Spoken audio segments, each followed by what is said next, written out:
so-called quorum. So let's get started. Welcome everyone to another OCP tap call. This is call number 96. And we have Demetrios Matsakis today with us a presentation. As usually with the format, we go with a quick intro. So Dr. Demetrios Matsakis has been the chief scientist for Masterclock since 2019, when he retired as a chief scientist for the time services at the US Naval Observatory, uh, called also USNO. So in his 40 years at USNO, he worked on most aspects of precise timekeeping, served 16 years as a director of Time Service Department, and served 3 years as the president of the International Astronomy Union's Time Commission, represented the United States in Geneva as a vice president of the ITU WP7A delegation, and chaired or served on numerous working groups. He is an editor for the GPS Solutions. He has published approximately 170 scientific papers, secured 1 patent, and co-authored an introduction to modern timekeeping and time transfer. His definition of time can be found on Encyclopedia Britannica's web pages. Also, he received his undergrad degree in physics from MIT, specialized in elementary particle physics.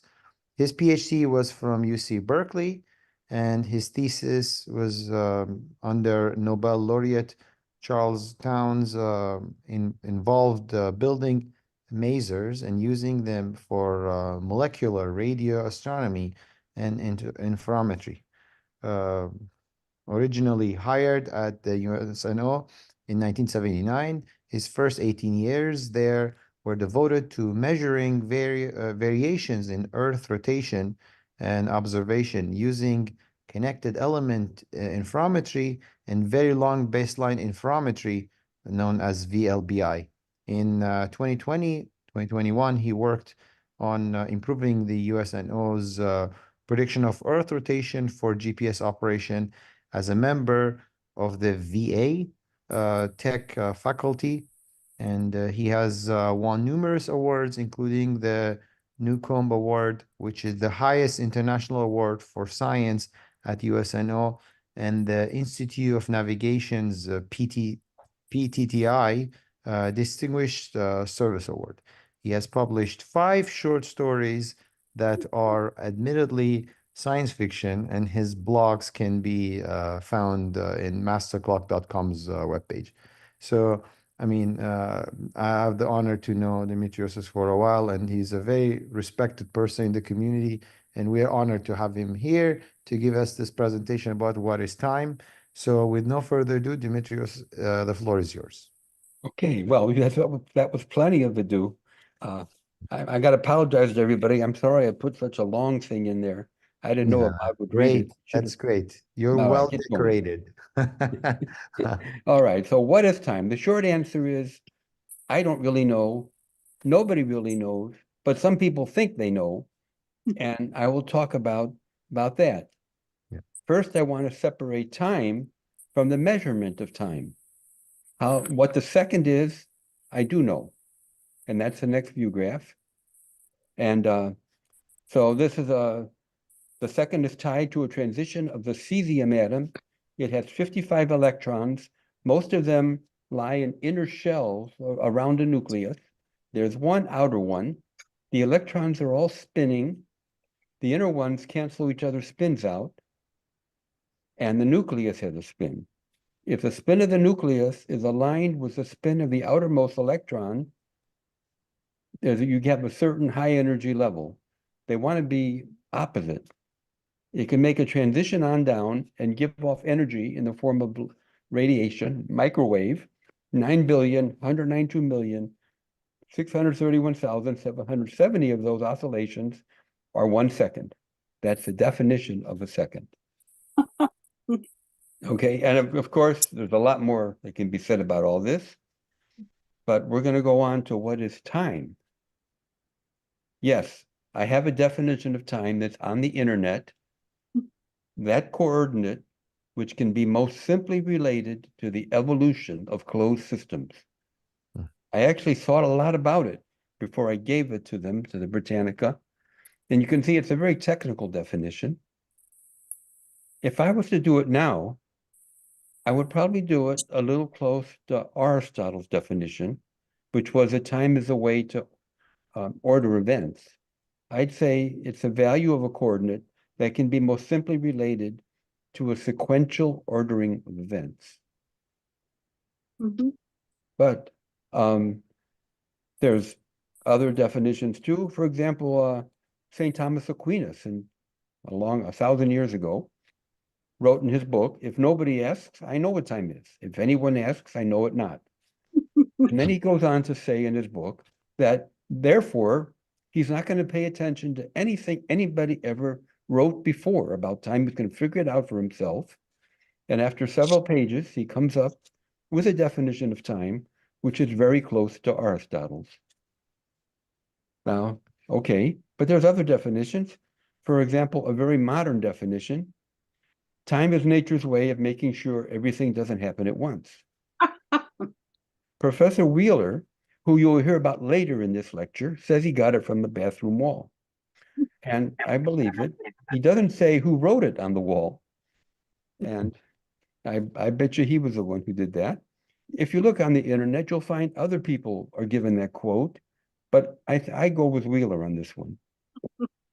You'll find out later in this talk that time and space are intricately related, so I should give you a Wheeler definition of space. Space is nature's way of making sure everything doesn't happen to you. Of course, the same cast of characters could claim ownership of that.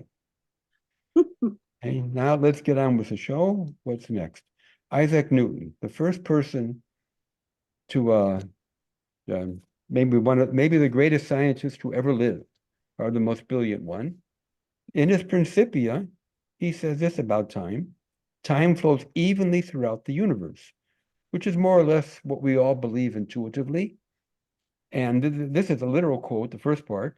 The second part is my paraphrasing of what he says, which is that it was always going on. There was always time. He did many other things, as most of you know, and he got into some fights over it. He invented calculus. But he didn't publish it. For years, he kept it as a secret. How can you invent? And that's just the way they were in those days. He got answered by Leibniz, a German, who said, no, time is relative. And he had a very good reason for it, at least in those days. Otherwise, why did God choose 4004 BC to create the universe? Why didn't he choose it 13 billion years ago, or a zillion billion years ago, or a zillion billion in the future? God was a perfect being that did perfect things for perfect reasons. He would have had to have a perfect reason to choose that silly date.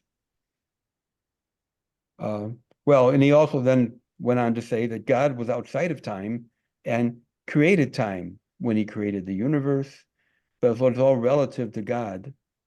And he got involved with this. He published calculus long before Newton did. And yes, his version is the one that's being taught today in the schools. Newton had a theory of light as well, which is going to be relevant to this discussion. You follow it? And he thought light was made up of little blobs of matter, corpuscles, that could have different shapes and sizes and spins, and different colors had different masses, different weights of light. Not that different than what Einstein got the Nobel Prize for. Robert Hooke, a contemporary, thought it was a wave, but he was outnumbered by Newton. Newton was so brilliant that even the poets wrote about him.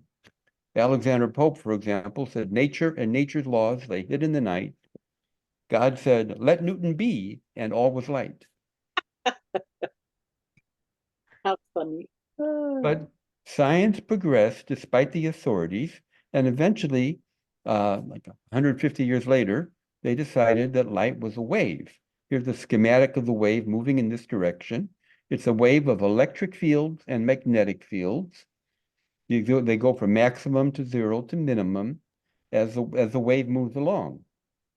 These were codified in 1861, or the idea came in 1861 from Maxwell, who took some things that people had learned earlier in that century and which we all know now, and put it together. I'm going to explain that, what he did. What he did was write down 4 equations. They call them Maxwell's equations that show you how you can get light out of it. I'm going to tell you the definition, how I told my kids this when they were toddlers, so they could understand it. The first thing was changing electric fields make magnetic fields. That's how electromagnets work. Every 3rd grade, I think, is when the science fairs all have electromagnets. And changing magnetic fields make electric fields. That's how Hoover Dam works, and electric generators. I have apologies to any people who know the real Maxwell's equations and know there's a lot of detail in here. And Maxwell might be turning around in his grave to hear I'm putting it this way, but it's valid. And so he showed in his equations that changing electric and magnetic fields can switch back and forth indefinitely in some circumstances, and that would be light, making light waves. So that was his theory of light. And the clincher, the exciting thing was that the mathematics, just given what we knew about how these turn into each other, correctly predicted the speed of light.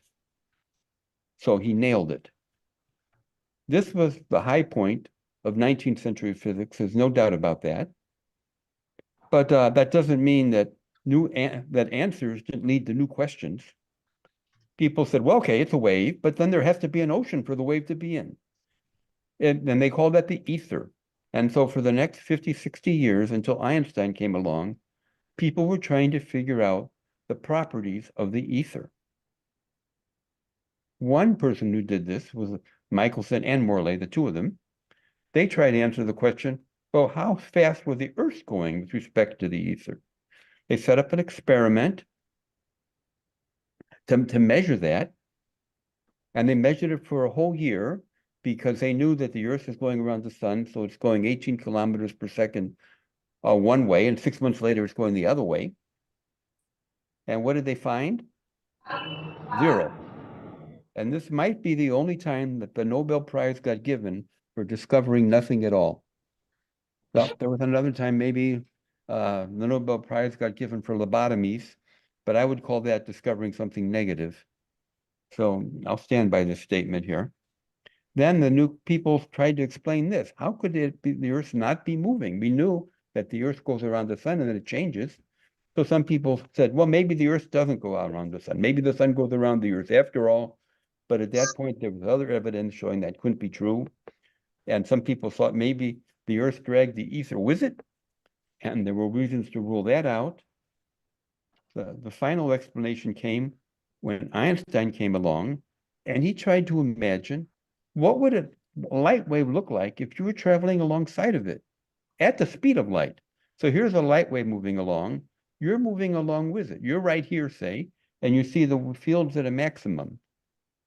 Then as you move along, the fields move with you. You're always seeing them at a maximum. Or maybe you're where the fields are 0. As you move along, the 0 moves along, so you always see the fields to be constant. It would look stationary. Nothing would be changing. So Maxwell's equations wouldn't work. What's the answer? How can you explain this? His answer was very simple. You just can't do it. The special theory of relativity starts out with matter cannot travel at the speed of light. Let me get sorry about these cursors. In fact, nothing can go faster than light. And as part of this, all observers measure identical values for the speed of light, no matter how fast they're moving. These are pretty revolutionary things, but to make them be true, you had to distort space and time. And therefore, space and time get mixed up. And honorable observers, by honorable here, I mean physicists, engineers, and computer programmers, they'll disagree about what's stationary, how long length is, what's simultaneous, and how fast time moves. The saving principle is, though, that any physics freshman could compute what different observers will observe. So there is a special relativity all for you. We're going to talk about the different things later. Let's talk about what the freshman computes. He says a stationary observer will think a moving observer's yardstick shrinks, length is smaller, the mass is heavier. That's where E equals mc squared comes into this. He'll think the time runs slow and everything with it, including clocks. This actually was proven by looking at cosmic rays about 10 years after Einstein got going in this. But the real proof happened in 1971 when two people took atomic clocks from the Naval Observatory, put them in jets, flew them back and forth. And when they got back home, they compared the clock's time to the Naval Observatory time and found the traveling clocks had differed, just like Einstein predicted. Nowadays, you don't have to go back to experiments. You can just look at GPS. GPS is a 24-hour day in, day out experiment. It would not work if we did not correct for all the effects of relativity, not just the effects of the motion, but also of gravity, which is what I'm going to talk about next. But first, let me reiterate an objection that my brother gave to me years ago when we were in high school. He said, nothing can travel faster than light. How about if a cowboy's riding a horse and he shoots his gun? The bullet goes at a certain speed. If the horse is going fast, that bullet's going to go faster, right? And I said, yes, that's right. But if you have a modern day cowboy riding a modern day horse and he shines a flashlight, he'll think it's going at the speed of light, even though the car's racing along. And you too, in the outside and on the grandstand watching him, will think it's going at the speed of light. Why is that? The reason is because, well, it's a postulate of relativity, but relativity also says that this bullet doesn't go exactly as fast as you might think it would be compared to how fast the horse is running. You can do the math, and it depends on, and you get almost the right answer, very close to the right answer, indistinguishable from humans, to it going a little bit the right, it's faster at the speed of the horse, but actually it's a little bit slower. And when the speed of the horse goes to the speed of light, then Einstein's equations again have the bullet only going at the speed of light. So it all works out. You just have to accept the premise that this is true and warp everything else to make that happen. Something remains to time, though, which is causality. He strips time down. He says events are what's real. They're the same for everybody. My talking to you right now is an event. And different observers can give them all kinds of coordinates in space and time. Doesn't matter. Those coordinates can be different. We can relate one to the other with our freshmen. But the events are still the same. So if you want to ask what came first, ask, did light have time to travel from event A to event B? In other words, can event A influence event B somehow? All observers will agree in that case about which happened first. Some will think they happen at the same place, but they'll all agree, even though all observers think they are stationary. If light did not have time to go from there, then event A in no way could influence event B because nothing can go faster than light. And the equations tell you that different observers will disagree about which happened first, and none will think they happened at the same place. In other words, time order is just causality. If something can cause something, it's earlier.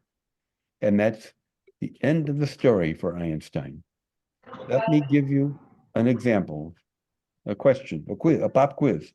Which event happens first? Einstein gets the Nobel Prize? Or a star explodes in the Large Magellanic Cloud 200,000 light years away. The newspapers say it took place 200,000 years ago. So the newspaper said the star exploded before Einstein got the prize. Let me hear from the audience. Which got it first? Did he get the prize first? Or did the star go off first? Not when we saw the star, but when it went off. Did I stump you? Well, you're not supposed to ask hard questions. So this is the question that no matter what answer you give, it would be right. Because some observers would think Einstein got the star first, got the award first, but other people traveling at a very high velocity in a certain direction will think that the supernova went off first, and then Einstein got the prize. The two observers' sense of time and space is totally different, just like the freshman would calculate.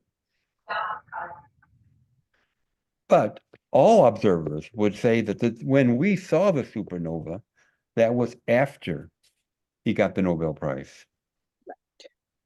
Okay, because obviously something from when he got the ceremony, the newspaper would come over and we could read them at the same time. All right, forget that comment. Let's go on because it gets worse. It's repeating. Time word is inseparable from causality. Now Einstein took on the issue of gravity and time.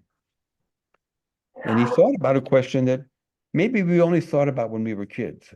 Our mommies told us that gravity pulls on the apple and gravity pulls on the moon, and we could just accept it. I remember when I was a young boy telling my brother, what could be more logical than mass attracts mass? Well, lots of things could be. That's no proof. And Einstein came up with a concept of it. It's called the general theory of relativity. It took him 10 years to do it after he came up with his special theory. Special means no gravity is involved. General can have gravity or not. And to do that, he had to play with our concept of space. We think of space as something empty that things move around in. Not for Einstein. Space could have properties. If space is flat, Euclidean geometry applies.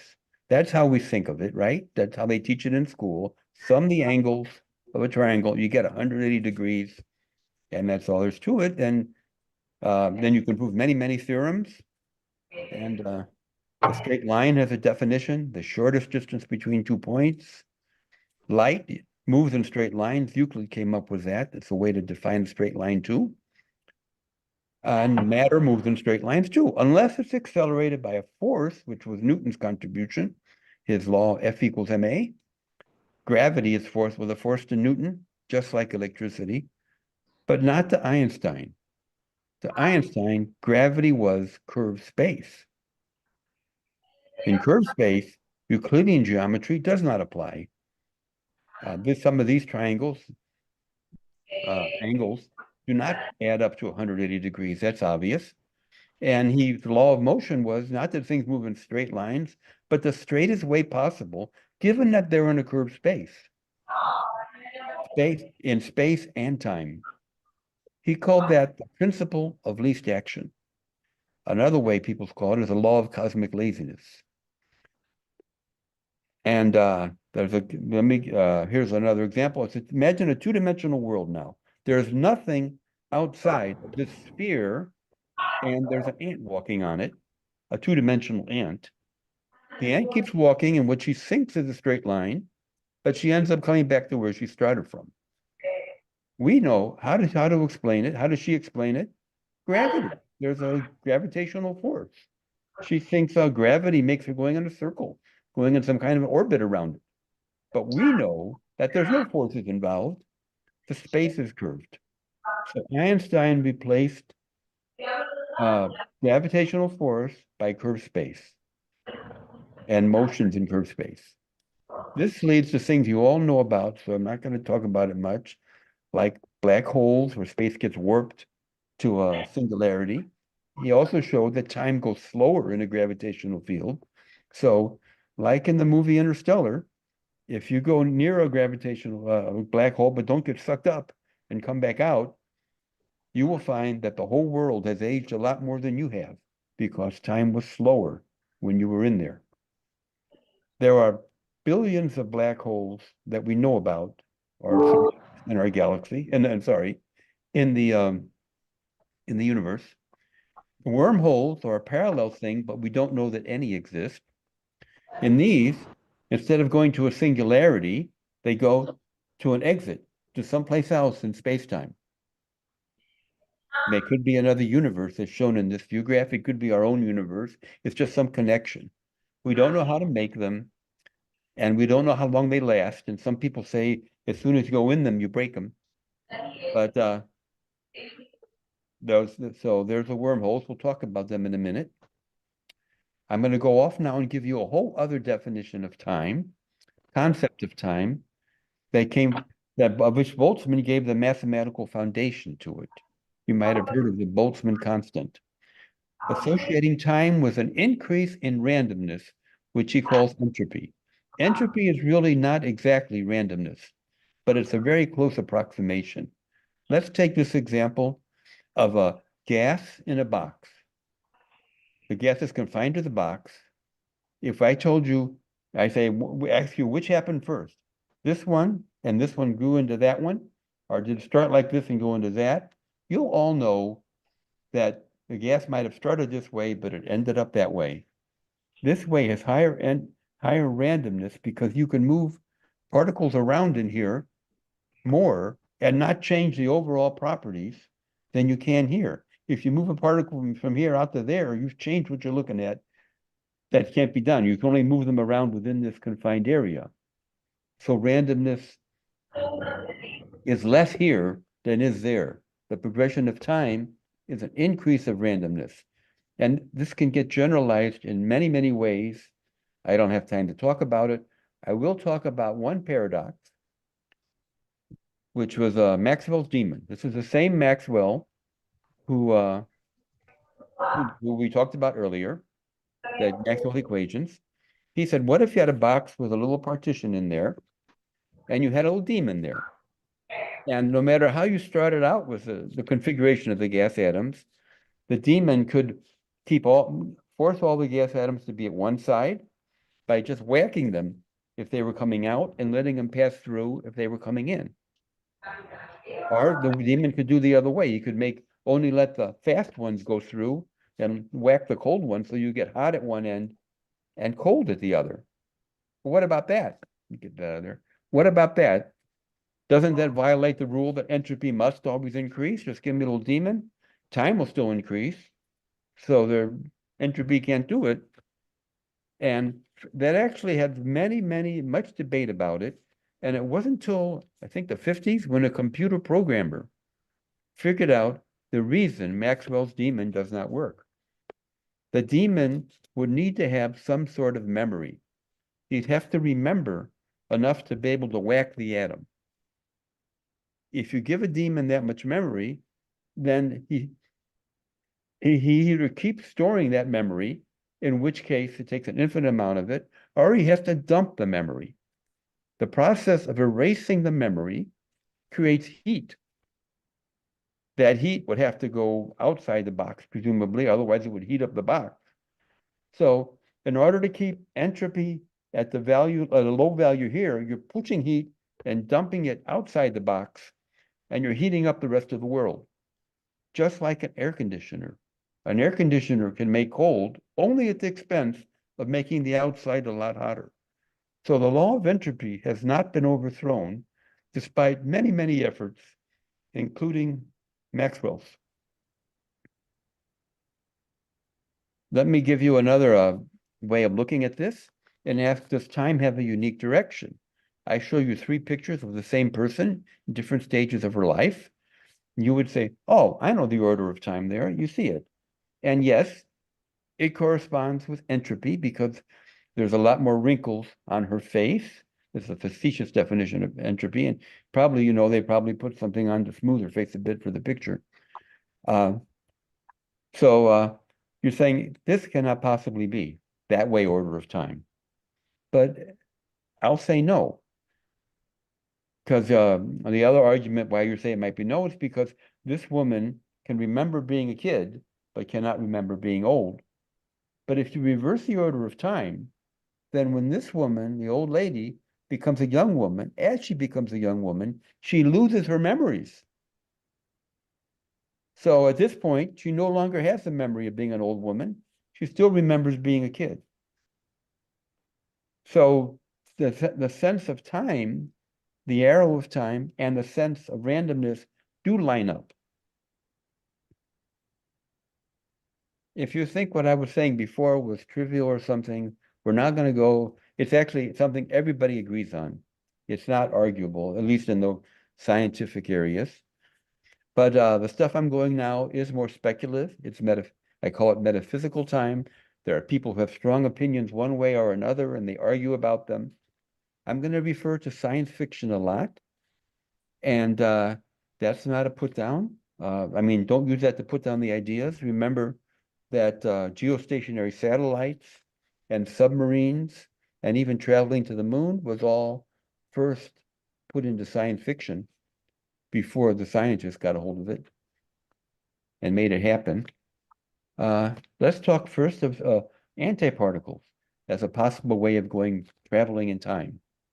What are antiparticles? Well, every elementary particle we know has an anti one. There's protons, electrons, even there's anti-hydrogen, which is composed of anti-electrons and anti-protons. Their properties are just like normal, except they have an opposite electric charge. So that means they accelerate in opposite directions. When they meet, they annihilate each other, creating a gamma ray, which is a high energy light form. And this happens all the time. We see it at any atomic accelerator like Fermilab or CERN. We can even see them in cloud chambers. Are antiparticles time reverse particles? Well, Feynman, who we'll hear about again, said, yeah, they might well be. This is called the Feynman diagram because he used it in elementary particle physics to do calculations. Time goes this way, space goes that way.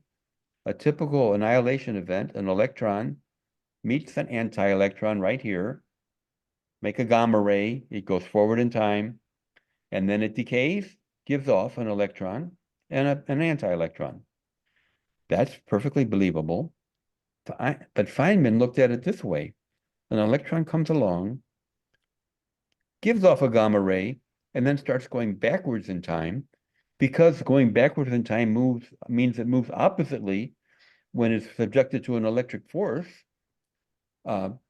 we think it has a positive charge instead of a negative charge. So we call it an anti-electron.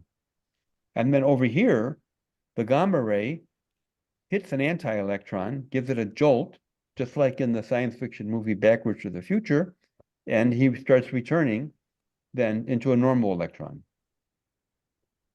Feynman went further than this. He said, it's happening everywhere then. The electrons moving us, blah, blah, blah, it's all happening. And take a slice of this one, which might go here and turn back, go here, when it goes here, you don't see it this way, but that one could also be this one, which gets hit by the jolt and then starts going forward in time and backwards in time.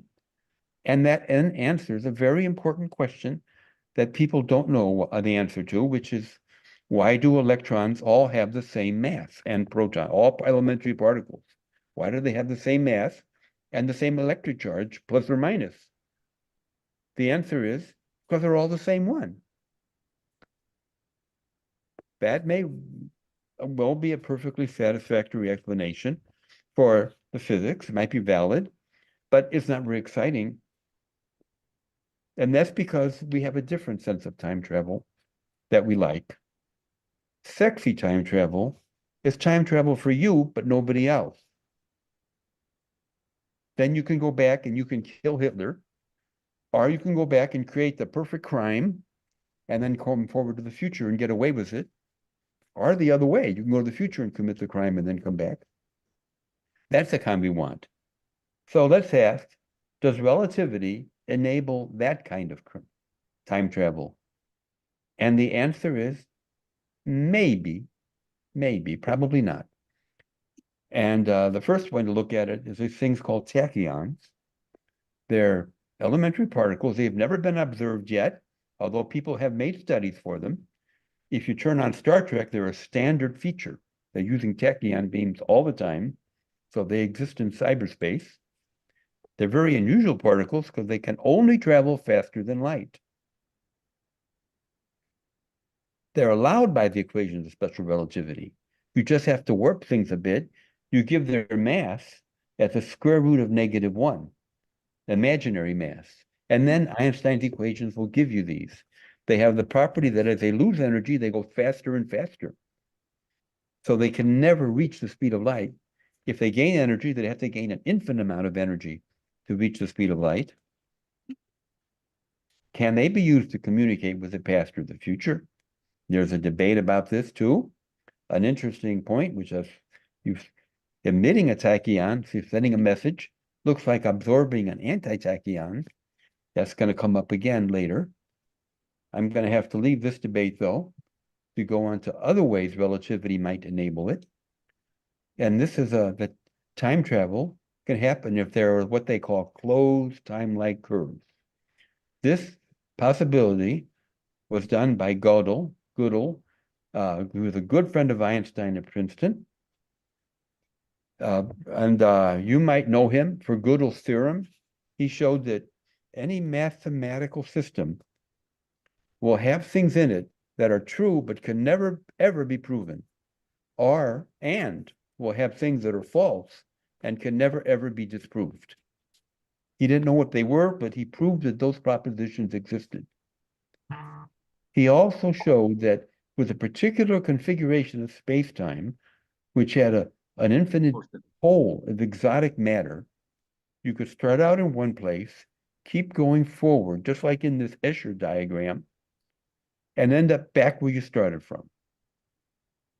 You can't get away from that. And people have since generalized it to even more, but even more configurations that could do this.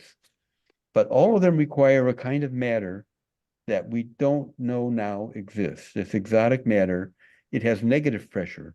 Most matter likes to push out. This wants to push in. If you could make that, you could do it.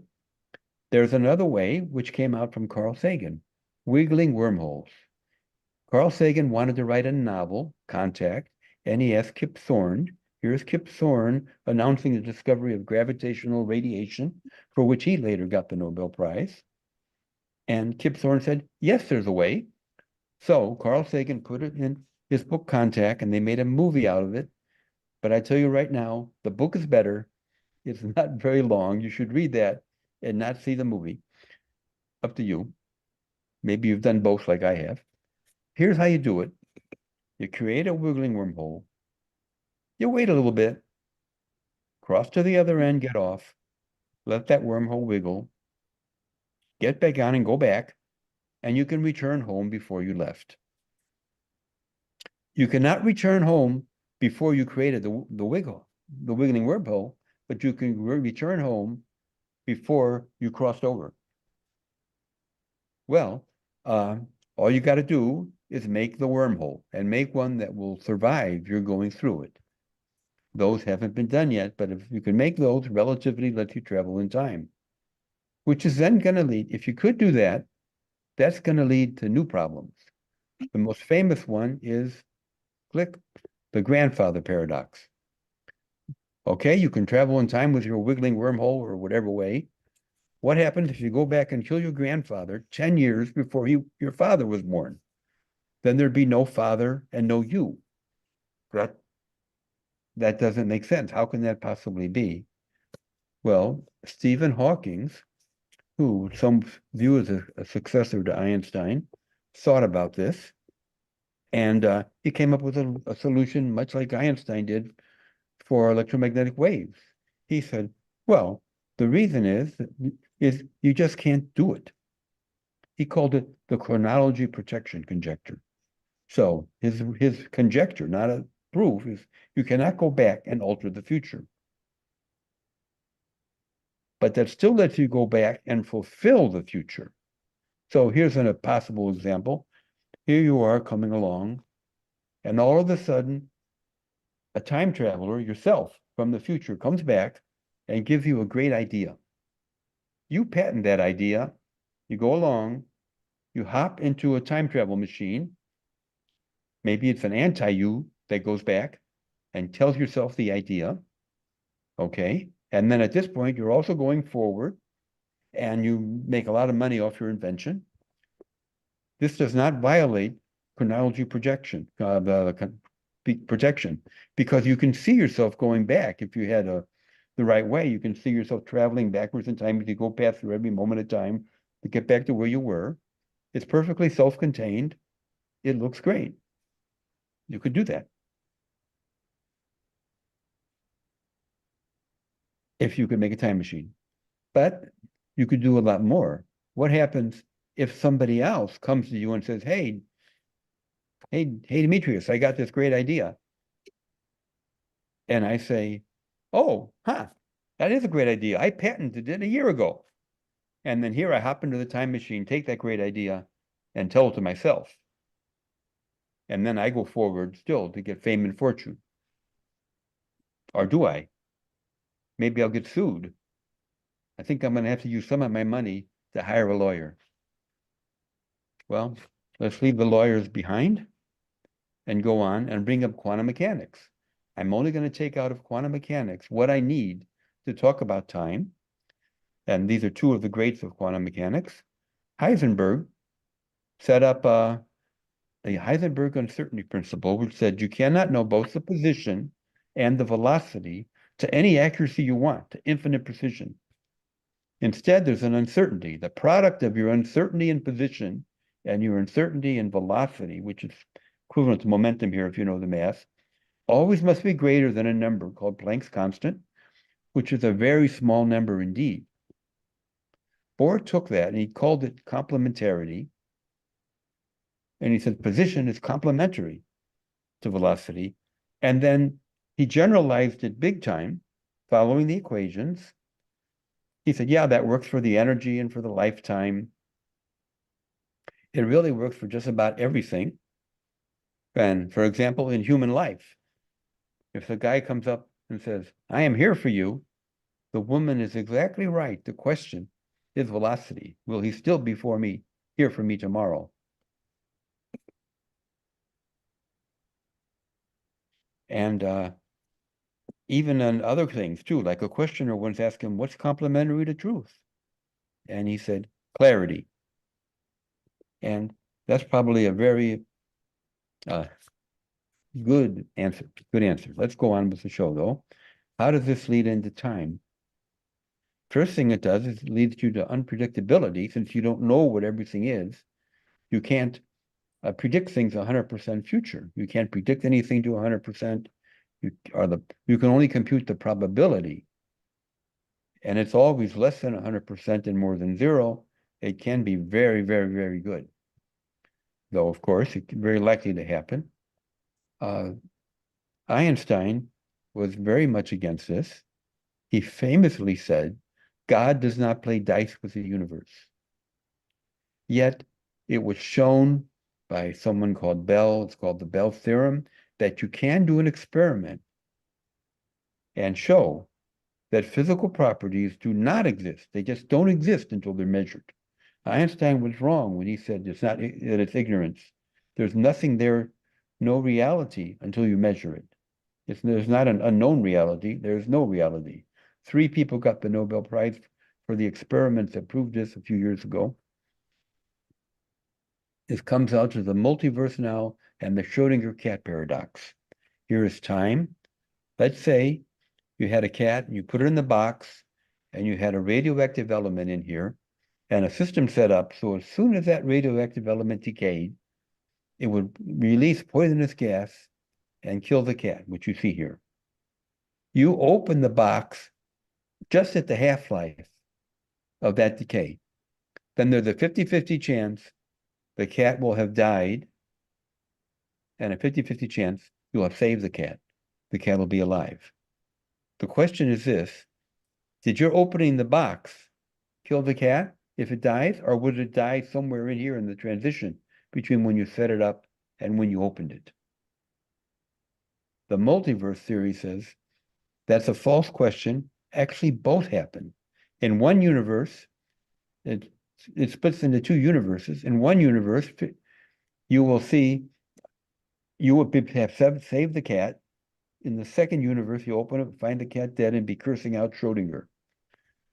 And since you're in both, 50%, you will see that as a 50% chance, but actually both happen. You're just unaware of the other one. Maybe you can do an experiment with some kind of a wormhole to connect the universes, but no one has devised one yet to do that. So this is beginning to break up time. It leads to the concept, does every possible now exist, since we can have the dead cat and the live cat? And in fact, Feynman, who we heard about before, showed that to do a quantum calculation, it'll require you to sum over all possibilities, no matter how unlikely or bizarre they are.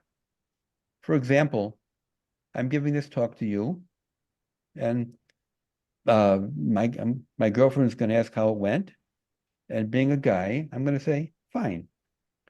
You want to compute the probability that I'm going to say, fine.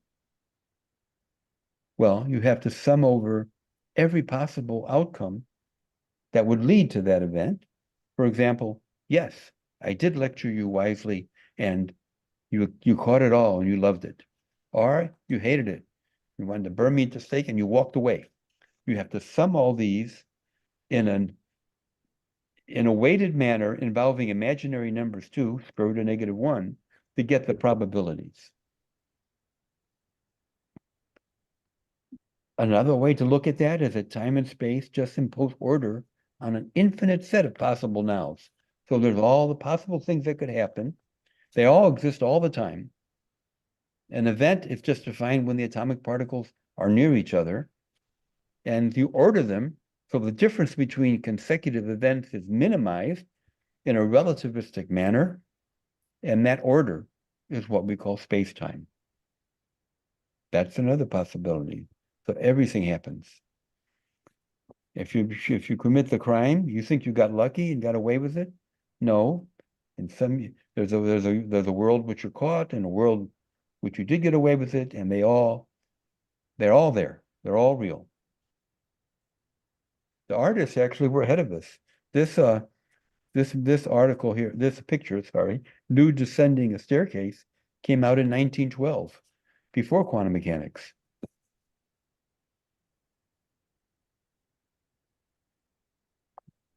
So all that could be happening. And there's also another essence of unreality happening called virtual particles. Virtual particles, they come out of nothing and they disappear. They're allowed by the uncertainty principle. They violate energy conservation, but because it's for a short time, the violation times that. If it's less than Planck's constant, you're fine. The larger the energy, then the quicker they disappear. Is this real? Yes, we've detected their presence. This depicts something called the Casimir effect. If you have two plates and you bring them close enough to each other, they get so close that a large fluctuation like this can't fit.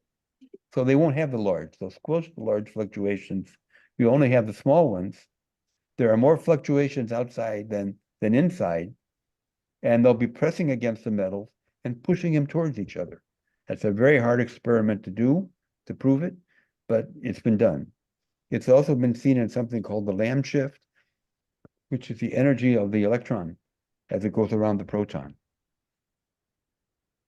So if we have all these things coming and going, what happens if we create a black hole and disappears? Inside the black hole, time goes slower. Space is broken up into singularity. What happens is you get the quantum foam. It's defined on, they call it the Planck scale, very small in terms of size and time and weight and energy. It's giga-electron volts. At that level, space and time are broken up. They're not continuous, they're discrete, they're little pieces, which tells us that space and time are accidents of nature. They're just a human concept put on top of it. Just like the color is not a fundamental property. It just depends on what wavelengths of light it happens to reflect. All blue things are not the same. Music is not a fundamental property of sound. Maybe it's a better analogy. It's an emergent property. Sound is what's real. We decide to call it music. In the same way, space and time are not fundamental qualities. And because in black hole and space and in quantum foam, we know they have no meaning. So there's some deeper reality that's involved. Who came up with this? Our bathroom guy, Professor Wheeler.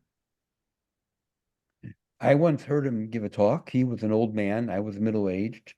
I remember going back to the Naval Observatory and telling a colleague, Wheeler's crazy. Doesn't make any sense.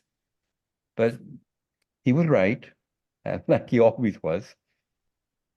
There's something deeper going involved. We don't know what it is. Now we're coming close to the end of the talk. We'll have to address some questions maybe with all of this, with our deep insights. Like, when did time start? There's two possibilities. It went infinitely back in the past, maybe, or the Big Bang, or could be, or the Big Bang could have happened when two multidimensional brains, they call them brains, like maybe it's short for membrane, I don't know. They could have 30, 40, as many dimensions as you want. String theory requires many more dimensions to exist. So maybe when they collided and made our little four-dimensional space-time thing that we call the universe, or maybe we're somebody's science experiment. And these things aren't necessarily contradictory. Any of them could be going on. Time could also have started just now. Just now. Dinosaur bones, electoral politics, and all just started right now. In fact, there is something called Boltzmann brains, a whole theory about that, which I don't have time to go into. That's another possibility, but maybe more intriguing would be, when will time end? Newton said never. We thought maybe it could end when the universe collapses upon itself, but now we know it's going to expand forever, faster and faster. Or it could be when these two multidimensional brains separate, ripping the fabric of space-time. But the more likely possibility, the most likely possibility, is time is going to end with a whimper. As the universe expands to a dilute gas. Let me explain this end of time. Here's the Big Bang in one picture. You see this all over now. I got this from the Wikipedia. This is now, that's 13.7 billion years ago when the Big Bang happened. In the very beginning, the first 10 to the minus 35 seconds, nothing was set. Everything was just a huge mess, and the universe was expanding exponentially. At the end of that period was when the strength of the electric field, the strength of the gravitational constant, the mass of particles, all of that was determined. At that point, the universe expands a bit, is expanding. It expands, it cools, atoms form. It's called a period called the Dark Ages because the stars were forming, and when they did form, we couldn't see them because there was hydrogen gas which would block the light. Eventually, the stars ionized the light, and we could see we could see stars, and the Webb telescope sees things from right here when we emerge from the Dark Ages. About here was the high point of star formation. Now we're making less stars, and we're expanding, and we now know we're expanding faster and faster. We don't know why. There are several theories as to why, but we know that it's a fact. And we know that the dark energy that causes it to expand has more energy than the mass of the regular matter and dark matter put together. So the outcome with the highest probability is space will expand faster and faster, and in a Google of years, and this is, by the way, the original definition of Google, we will lose contact with our neighbors because we'll be expanding so fast that the light from other galaxies or even stars, even though it's going at the speed of light, won't be able to make it because the space is expanding faster than that. Also, everything will have decayed, from black holes to protons. They'll all be gone in a Google of years. The observable universe will just be a dilute gas swirling. They call that a heat death, even though it's actually extremely cold as we measure it. There'll be no way to measure time, and therefore no way to have time. So this is what we're looking at, the most likely outcome of the future for us. Remember once I explained this to my sister, and the first thing she said was, "Oh, my books," because she published some books and she liked them. But I'm not going to leave you here with this, because there might be some ways out. For example, Freeman Dyson, who wrote a great autobiography called Disturbing the Universe, I recommend it, came up with a way. First, you have to realize that we won't be humans as we know them now in a Google of years. Our minds will be mapped into whatever kind of matter exists, as is in many science fiction plots. But you can define life then as the ability to think thoughts, and we can use those thoughts to control avatars. There was a movie even called Avatar about it. So we might be living some kind of life like that in a Google of years. But thinking takes energy, and we have to release that energy as heat. Somebody's mumbling in the background. Is there a question, or is that just a cat snuck in? The Schrodinger's cat snuck in. Okay, no question. We can take them. I'm almost done. The brain equivalents have to always be hotter than the universe is large then, so we can dump the heat off into the universe. They also have to be cool, because as the computer people in this group know, cooler computers work more efficiency, and there's a physical formula to describe that, the greatest efficiency you can get, temperatures in it.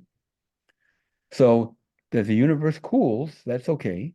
Our brain equivalents will get cooler. So how do we live forever then? With a given amount of energy, a fixed amount of energy, we can last forever because we think and use our thoughts to control avatars. Then we shut down until the universe cools enough to accept the waste heat. That's something like hibernating. And then we restart and go back to step one. And every step will take longer. It will take longer, but we'll still be able to think thoughts. And in the end, we'll have an infinite number of thoughts. So we'll have a form of immortality.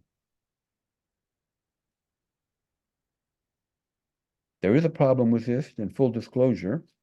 He came up with this theory before we knew the universe was accelerating. Now that we know it's accelerating, this formula breaks down for reasons I can't get into. So we're still stuck. There's in the end, we're looking at a cold heat death. No way to get Dyson can't help us. But science got us into this. I have every bit of confidence that science will get us out of it. First of all, realize that most likely does not mean very likely. If you flip a coin 100 times, the most likely outcome is 50 heads and 50 tails. But it is far more likely that you will not get 50 heads. You might get 51, 52, 49, far more likely than you'll get exactly 50. So this theory of the most likely could break down somehow. Here are some ways. We could have the wrong physics or new physics. Everything I'm telling you was unknown 200 years ago. Imagine what we're going to know in 200 more years. Also, the physics could change. The Higgs field has a current value of 256. It could spontaneously reset, changing the whole ball game. Maybe it'll reset to 42, like in the Hitchhiker's Guide to the Universe. My favorite theory, though, is Linde's theory of baby universes. As our universe grows, and especially when it was young, though, these vacuum fluctuations, it could create vacuum fluctuations that don't disappear. Instead, they detach, break off, and form their own universe.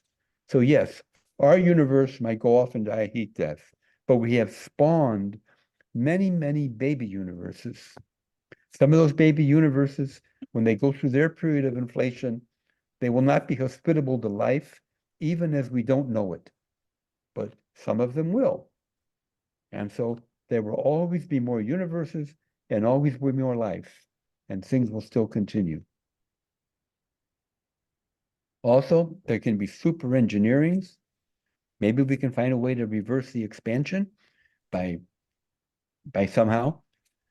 Or we could contact other parts of the multi-universe. Isaac Asimov wrote a great story about that, where they were able to do that to bring entropy back, get rid of their excess entropy and keep life going.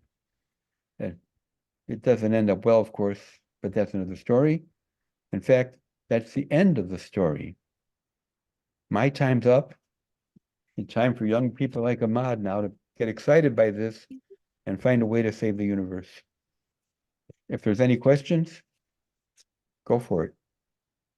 Thank you very much, Demetrios. All right, so let's open the floor for some questions. Well, I have a question. Go ahead, Hisham. What time is it now?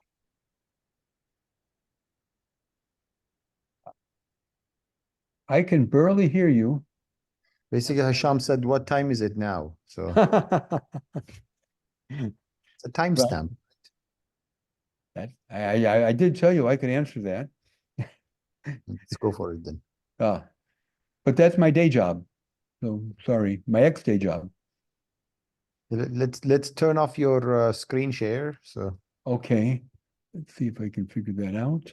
be a button says share screen on Button the up there, bottom. mute, stop video, new share.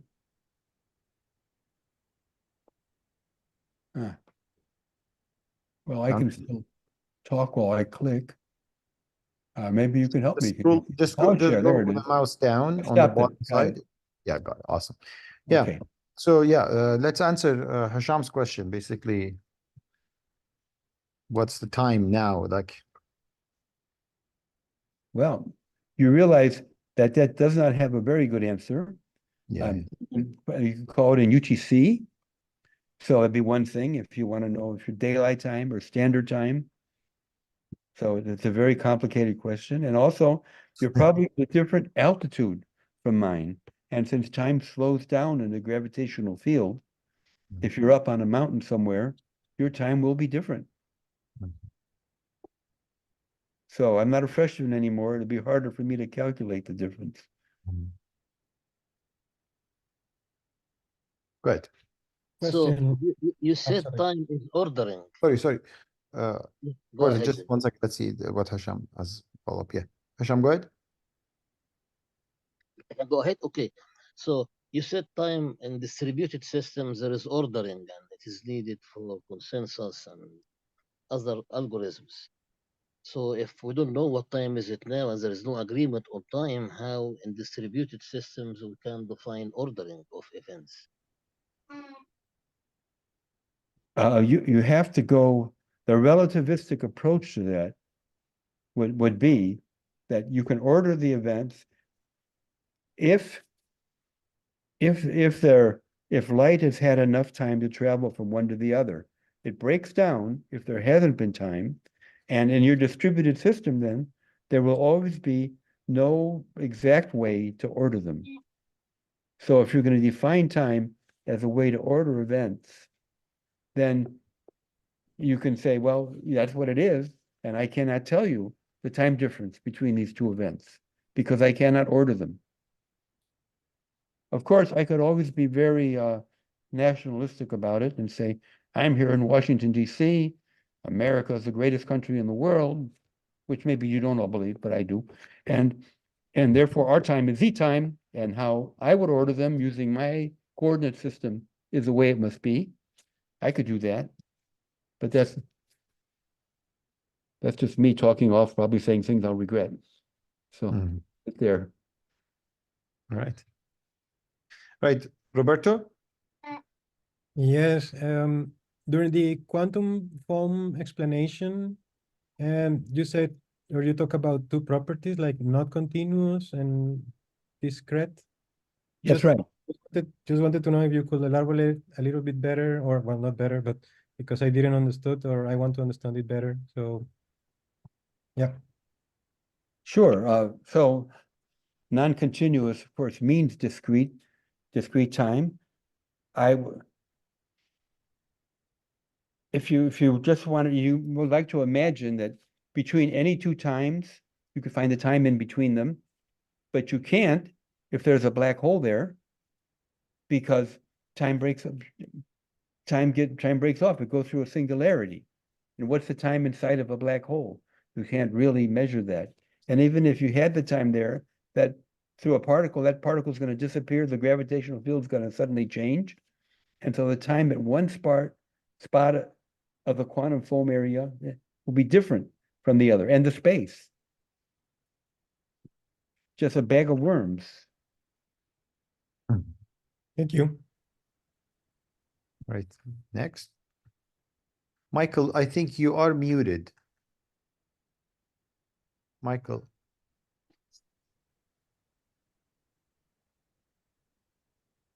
Paul, let's go with you then. Okay, Michael. Demetrios, thank you. And so I guess I have a frivolous question and I have a serious question. I'll put the frivolous question first so that we can let that brew. Are we on the inside of a black hole looking out, or are we on the outside of a black hole looking in? That's a very good question. And there's something I have not talked about. First, I'll go into this, that we are like a hologram, that you can map everything in our three-dimensional world to a two-dimensional sphere. And we are just manifestations of things on this boundary, which is not exactly a black hole. And that could explain quantum entanglement, which I haven't really talked about, but these funny things involving quantum mechanics, they could all be explained by that, because experiments seem to show that locality, which means everything is determined within a small area, is not valid. So, yes. Thank you. All right, and then the serious question is, what's your take on the recent work on indefinite causality? I'm going to put a link in the chat. This is someone, Julia Rubino and her friends have done a great deal of work on the theory originally from just over a decade ago by Kaslav Ruchner in Vienna about this thing called indefinite causality. And it's basically superposition in time. Another way of thinking of that is time crystals. I prefer to think of it as indefinite causality, and the verification that's been done a few years ago, very recently actually, showed that this result is 7 standard deviations, which is actually way beyond a lot of the verification that you get at places like CERN. I don't have anything to argue with all that. That time crystals are a very interesting type thing, and I can't give you any insights beyond what they're saying on that. So I'm going to defer on this one. It's a very good one. Very good question. Right, thank you. It's one of these things I wish would go away, but it might be the total story. All right. Next. Michael, I'm not sure. Michael Imponente, if I'm pronouncing it right. You want to ask a question or something? Like, I think you're muted still. No, thanks. Just look, it was very interesting, this meeting. Dimitros, and it was very interesting, all the conversation about, Thank you. not so professional. Thank you very much. Bye. Any more questions? So I have a question, Demetrios. I mean,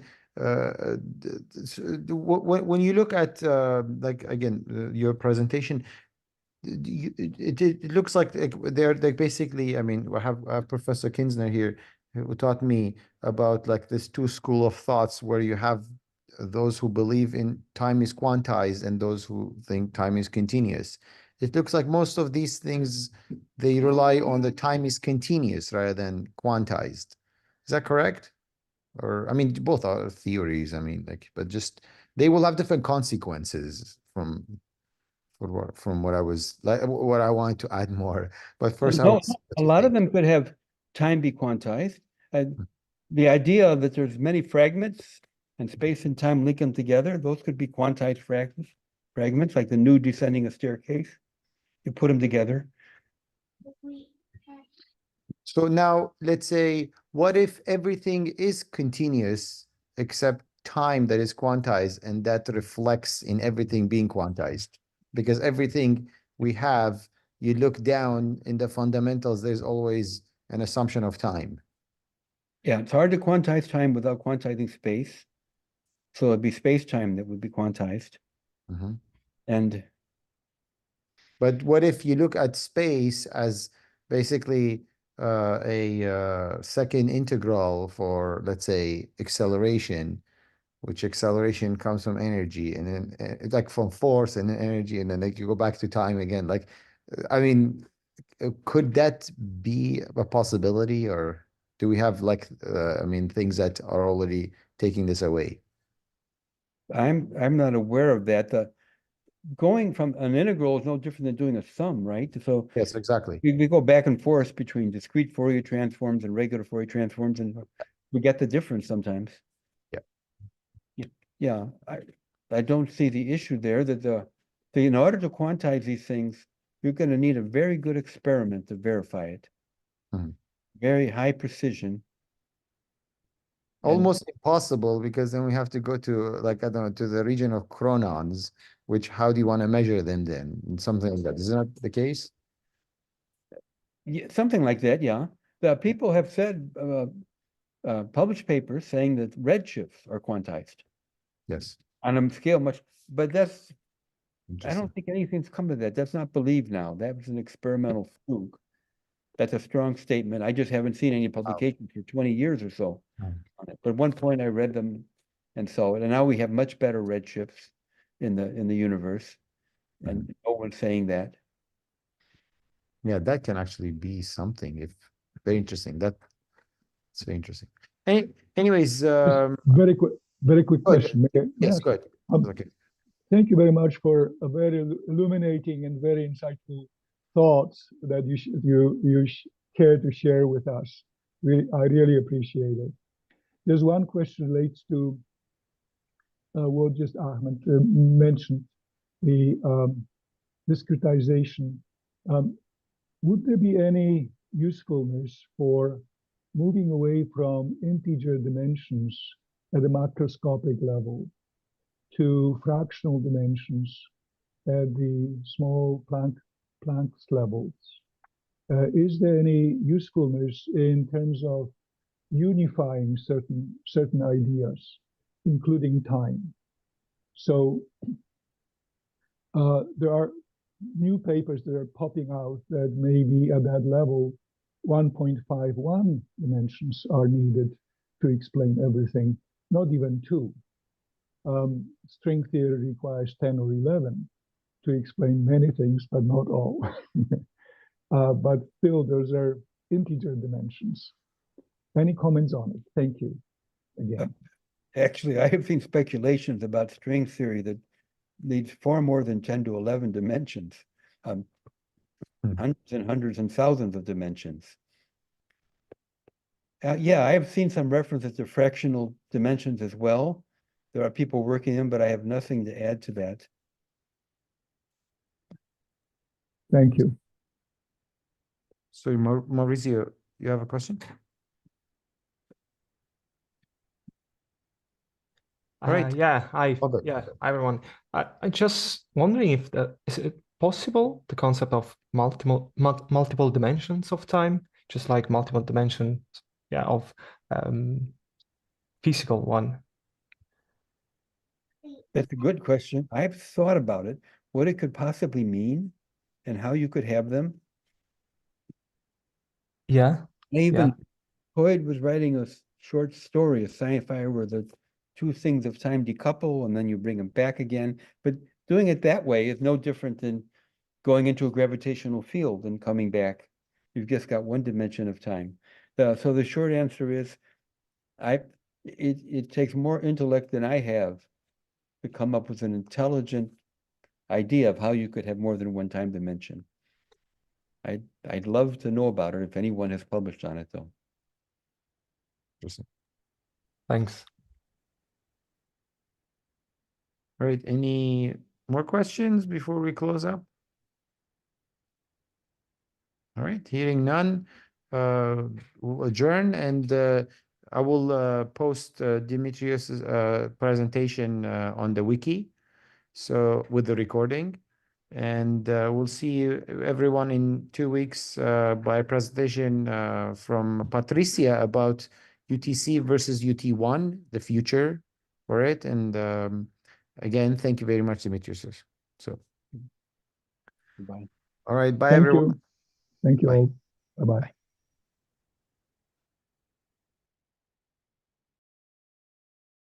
Thank you.